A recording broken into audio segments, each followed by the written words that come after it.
Ang unang sulat ni Juan, unang kabanata. Sumusulat kami sa inyo tungkol sa Kanya, na sa simula pa'y siya na, ang salitang nagbibigay buhay. Narinig namin siya at nakita, napagmasdan at nahawakan. Nang mahayag ang buhay, nakita namin siya. Kaya't pinapatotohanan namin at ipinangangaral sa inyo ang buhay na walang hanggan na nasa Ama at nahayag sa amin. Ipinapahayag nga namin sa inyo ang aming nakita at narinig upang makasama namin kayo sa pakikiisa sa Ama at sa Kanyang Anak na si Hesukristo. Isinusulat namin ito upang malubos ang ating kagalakan. Ito ang aming narinig sa Kanyang Anak at ipinapahayag naman namin sa inyo. Ang Diyos ay ilaw at walang anumang kadiliman sa Kanya. Kung sinasabi nating tayo'y may pakikiisa sa Kanya, ngunit namumuhay naman tayo sa kadiliman, nagsisinungaling tayo at hindi namumuhay sa katotohanan. Ngunit kung namumuhay tayo sa liwanag, kung paanong siya'y nasa liwanag, tayo'y nagkakaisa at nililinis ng dugo ni Jesus na Kanyang Anak ang lahat ng ating kasalanan. Kung sinasabi nating tayo'y walang kasalanan, dinadaya natin ang ating sarili at wala sa atin ang katotohanan. Kung ipinapahayag natin sa Diyos ang ating mga kasalanan, maaasahan nating patatawarin tayo ng Diyos sa mga ito at lilinisin tayo sa lahat ng ating kasamaan, sapagkat siya'y tapat at matuwid. Kung sinasabi nating hindi tayo nagkakasala, ginagawa nating sinungaling ang Diyos at wala sa atin ang Kanyang salita. Ikalawang kabanata. Mga anak, isinusulat ko ito sa inyo upang huwag kayong magkasala. Ngunit kung magkasala ang sinuman, may tagapamagitan tayo sa Ama, si Hesukristo, na kailanmay hindi nagkasala. Si Kristo ang handog sa ikapagpapatawad ng ating mga kasalanan at ng kasalanan ng lahat ng tao. Nakakatiyak tayong nakikilala natin ang Diyos kung sinusunod natin ang Kanyang mga utos. Ang nagsasabing, nakikilala ko siya, ngunit hindi naman sumusunod sa Kanyang mga utos ay sinungaling at wala sa Kanya ang katotohanan. Ngunit ang tumutupad sa salita ng Diyos ay umiibig sa Diyos ng wagas. Sa ganito natin nalalaman kung tayo'y talagang nasa Kanya. Sino mang nagsasabing nananatili siya sa Diyos ay dapat mamuhay kung paano namuhay si Hesukristo. Mga minamahal, hindi isang bagong utos ang isinusulat ko sa inyo, kundi ang dating utos na nasa inyo na sa simula pa. Ito'y ang mensaheng narinig na ninyo. Ngunit may tuturing na isang bagong utos ang isinusulat ko sa inyo, sapagkat napapawi na ang kadiliman at lumiliwanag na ang tunay na ilaw. Ang katotohanan nito'y nasaksihan sa buhay ni Kristo at nakikita rin naman sa atin.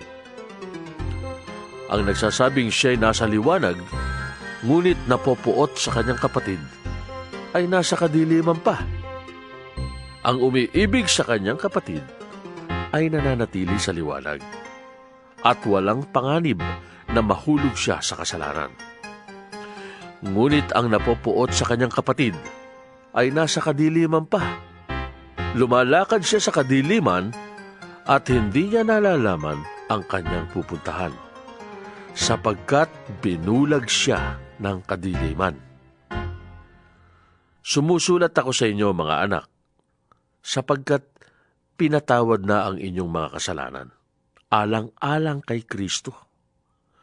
Sumusulat ako sa inyo, mga ama, sapagkat nakikilala niyo siya na sa simula pa'y siya na.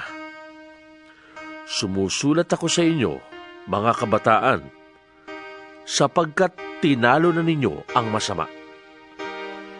Sinulatan ko kayo, mga anak, sapagkat nakikilala ninyo ang Ama. Sinulatan ko kayo, mga ama, sapagkat nakikilala niyo siya na sa simula pa'y siya na. Sinulatan ko kayo, mga kabataan, sapagkat malalakas kayo. Nananatili sa inyo ang salita ng Diyos at tinalo na ninyo ang masama. Huwag ninyong ibigin ang sanlibutan o ang mga bagay na nasa sanlibutan. Ang umiibig sa sanlibutan ay hindi umiibig sa Ama. Ang lahat ng nasa sanlibutan, ang masasamang nasa ng laman, ang mga nakakatukso sa paningin, at ang lahat ng bagay na ipinagmamalaki sa mundong ito ay hindi nagmumula sa Ama, kundi sa sanlibutan. Mawawala ang sanlibutan at ang lahat ng hinahangad nito. Ngunit ang mga sumusunod sa kalooban ng Diyos ay mabubuhay magpakailanman. Mga anak, malapit na ang wakas. Tulad ng narinig ninyo, darating ang kaaway ni Kristo. Ngayon nga'y marami nang lumilitaw na mga kaaway ni Kristo. Kaya't alam nating malapit na ang wakas. Kahit na sila ay mga dati nating kasamahan, ang mga taong yun ay hindi natin tunay na kasama. Sapagkat kung sila ay tunay na atin, nanatili sana silang kasama natin. Ngunit umalis sila. Kaya't maliwanag na silang lahat ay di tunay na atin. Ngunit ipinagkaloob na sa inyo ang Espiritu Santo, at dahil dito, kayong lahat ay may pagkaunawa. Sumusulat ako sa inyo, hindi dahil sa di nyo alam ang katotohanan. Alam nyo ito, at alam din nyong walang kasinungalingang nagmumula sa katotohanan. Sino nga ba ang sinungaling?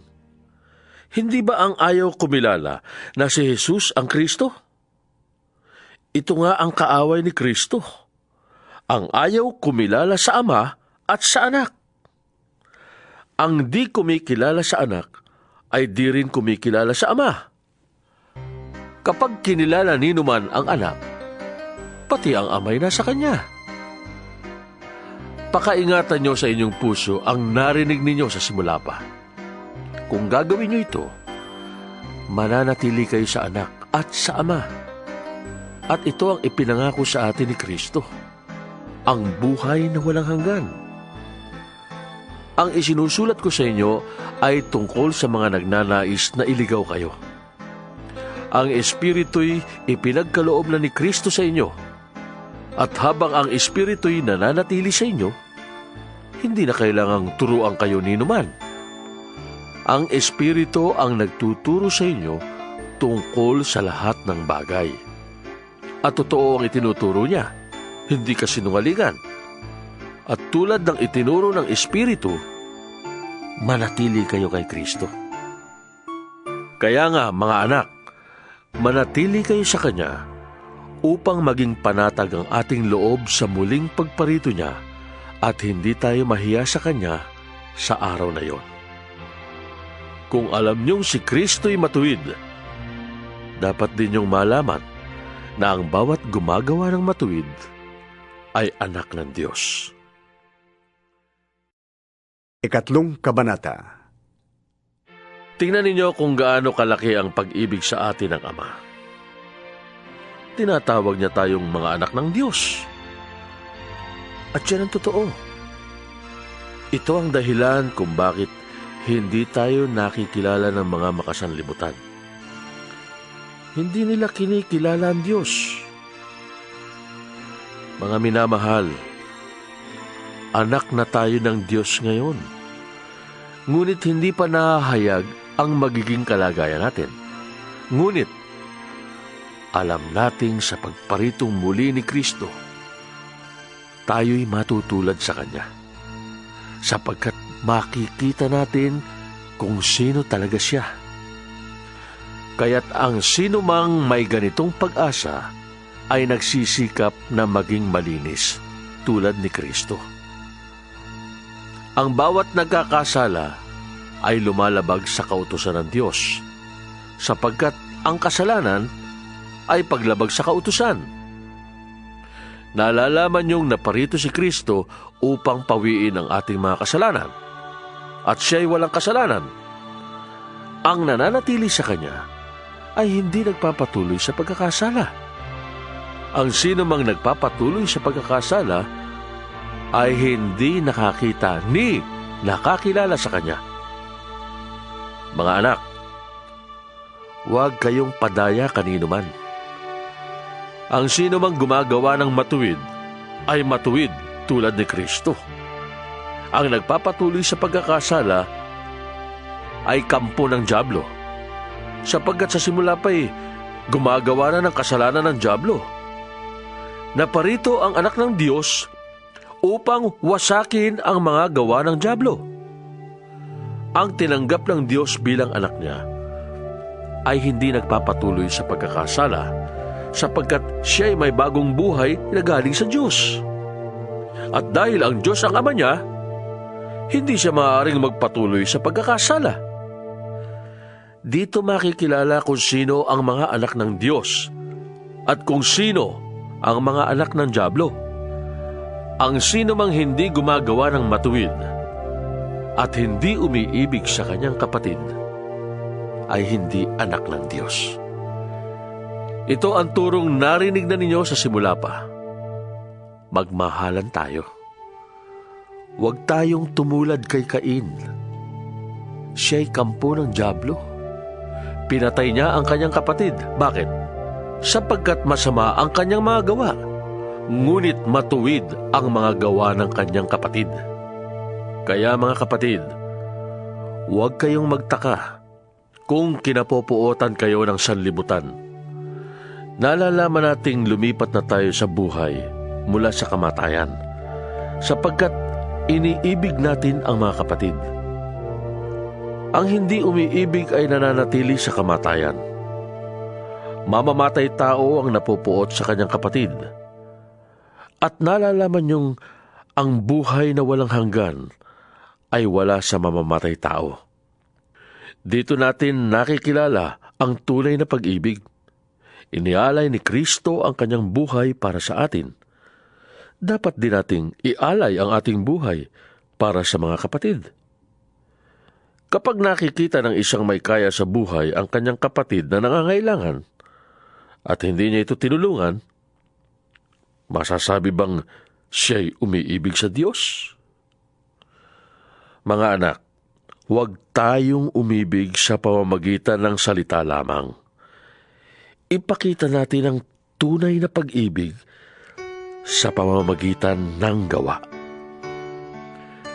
Dito nga natin makikilalang tayo'y nasa panig ng katotohanan at matatahimik ang ating budhi sa harapan ng Diyos sakali mang tayo'y usigin ito. Sapagkat ang Diyos ay higit sa ating budhi at alam niya ang lahat ng bagay. Mga minamahal, kung hindi tayo inuusig ng ating budhi, makakalapit tayo sa Diyos na panatag ang ating loob. Tinatanggap natin ang anumang ating hingi sa Kanya sapagkat sinusunod natin ang Kanyang mga utos at ginagawa ang nakalulugod sa Kanya.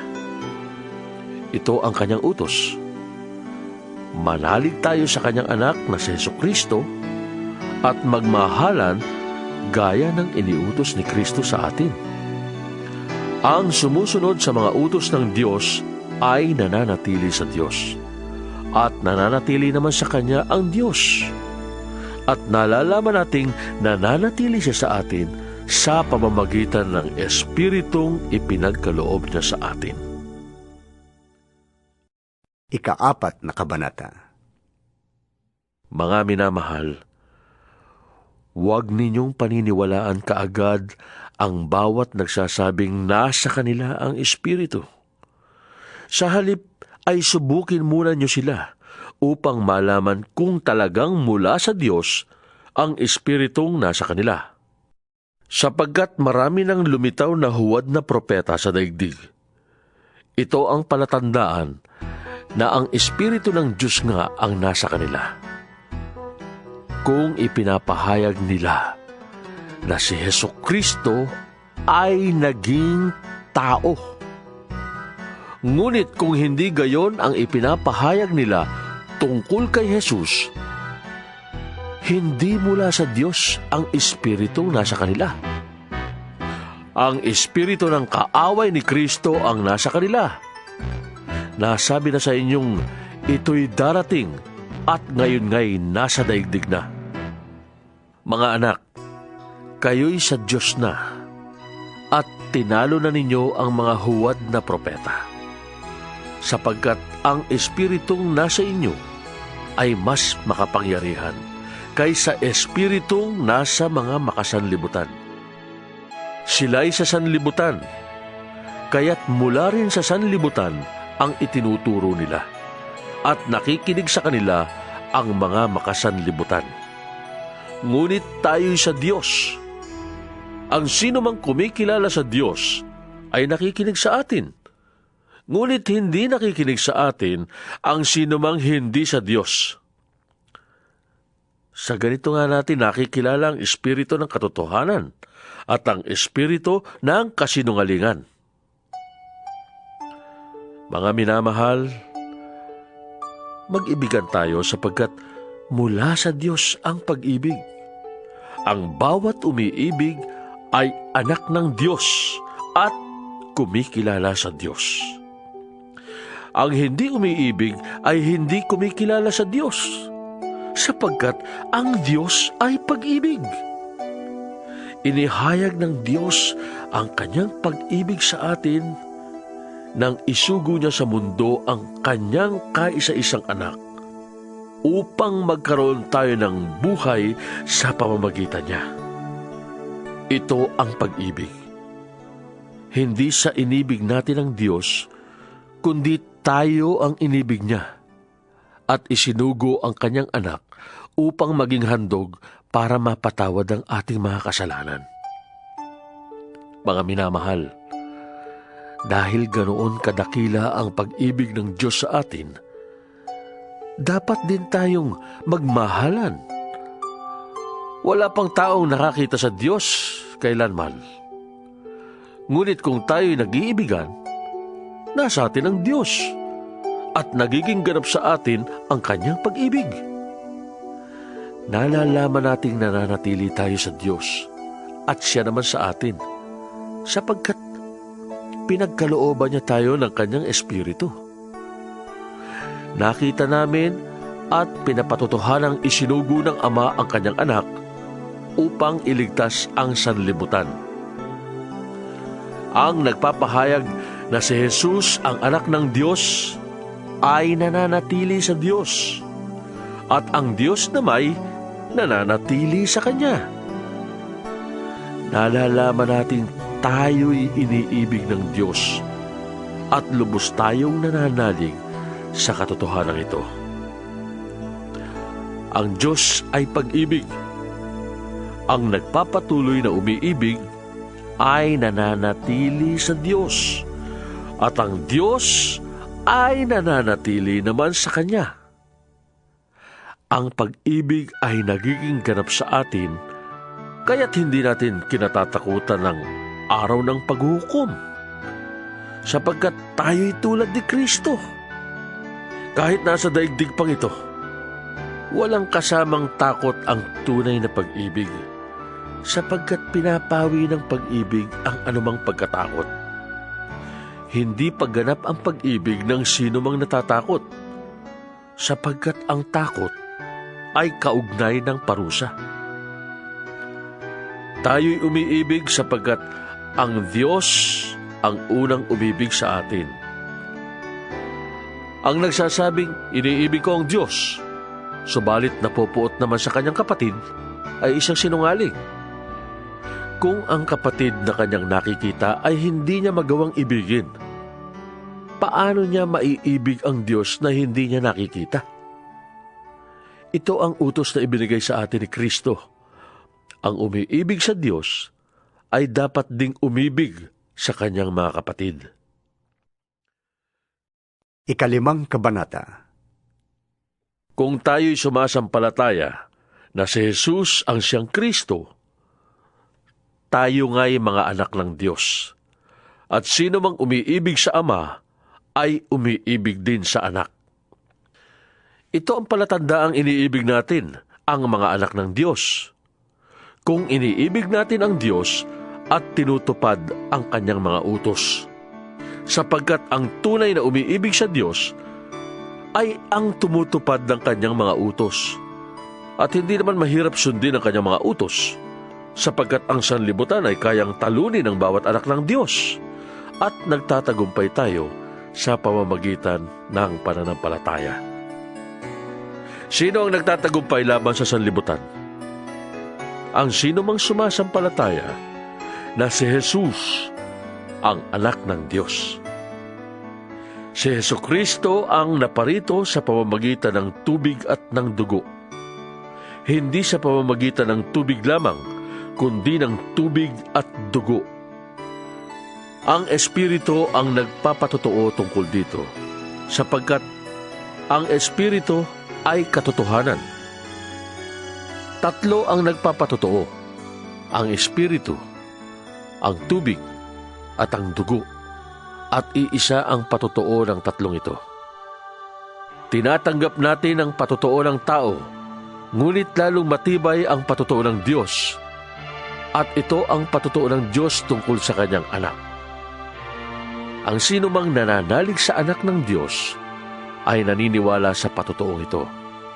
Ngunit ang Diyos ay ginagawang sinungaling ng sino mang ayaw maniwala sa Diyos, sapagkat hindi siya naniniwala sa patotoo nito tungkol sa kanyang anak. At ito ang patotoo: ipinagkaloob sa atin ng Diyos ang buhay na walang hanggan, at ito'y makakamtan natin sa pamamagitan ng kanyang anak. Kung kanino nanatili ang anak ng Diyos, siya ang may buhay na walang hanggan. Ngunit wala nito ang taong wala sa kanya, ang anak ng Diyos. Isinusulat ko ito sa inyo upang malaman ninyo na kayong nananalig sa anak ng Diyos ay may buhay na walang hanggan. Hindi tayo nag-aatubiling lumapit sa Kanya, sapagkat alam nating ibibigay Niya ang anumang hingin natin sa Kanya na naaayon sa Kanyang kalooban. At dahil alam nating pinapakinggan nga Niya tayo, alam din nating ibinibigay Niya ang bawat hinihiling natin sa Kanya. Kung makita nino man na ang kanyang kapatid ay gumagawa ng kasalanang di hahantong sa kamatayan, ipanalangin niya ang kapatid na iyon sa Diyos na magbibigay sa kanya ng bagong buhay. Ito'y para sa mga kapatid na ang kasalanan ay hindi humahantong sa kamatayan. May kasalanang hahantong sa kamatayan, at hindi ko sinasabing idalangin ninyo ang sino mang gumagawa nito. Ang lahat ng gawaing di matuwid ay kasalanan, ngunit may kasalanang hindi hahantong sa kamatayan. Alam nating ang mga anak ng Diyos ay hindi nagpapatuloy sa pagkakasala, sapagkat iniingatan sila ni Jesucristo, at hindi sila maaaring galawin ng dyablo. Alam nating tayo'y mga anak ng Diyos, kahit na ang buong sanlibutan ay nasa kapangyarihan ng dyablo. At nalalaman nating naparito na ang anak ng Diyos at binigyan niya tayo ng pangunawa upang makilala natin ang tunay na Diyos. At tayo'y nasa tunay na Diyos sa kanyang anak na si Jesucristo. Siya ang tunay na Diyos at buhay na walang hanggan.